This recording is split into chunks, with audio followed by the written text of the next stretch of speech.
પોરબંદરની રમણીય ચોપાટી પર પક્ષીઓને ચણ નાખવા માટે રોજ મોટી સંખ્યામાં લોકો પહોંચે છે, પરંતુ દાદુના જીમ સામે આવેલી આ જગ્યાએ સલામતી માટે કોઈ દિવાલ ન હોવાથી રઝળતા પશુ અને કૂતરાના આતંકથી પક્ષીઓ તેમજ લોકો મુશ્કેલીમાં મુકાઈ રહ્યા છે.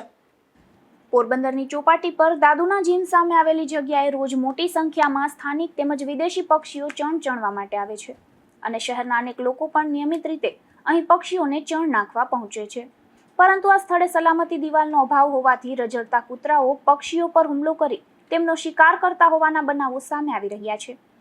એટલું જ નહીં, રઝળતા પશુ પણ અહીં સતત ફરી રહ્યા હોવાથી પક્ષીઓને ચણ નાખવા આવતા લોકો માટે પણ જોખમ ઊભું થયું છે. ત્યારે સ્થાનિકોના જણાવ્યા મુજબ અનેક વખત પશુઓના કારણે લોકો હડફેટે ચડવાની ઘટનાઓ પણ બની છે, જેને કારણે પક્ષીઓની સુરક્ષા સાથે લોકોની સલામતીનો પણ પ્રશ્ન ઊભો થયો છે. સ્થાનિકોએ પોરબંદર મહાનગરપાલિકાને રજૂઆત કરી આ સ્થળે તાત્કાલિક સલામતી દિવાલનું નિર્માણ કરવા તેમજ રઝળતા પશુઓ અને કૂતરાના પ્રશ્નનો કાયમી ઉકેલ લાવવા માંગ કરી છે. નિપુલ પોપટ સાથે અશોક થાનકી, ગુજરાત ન્યૂઝ, પોરબંદર.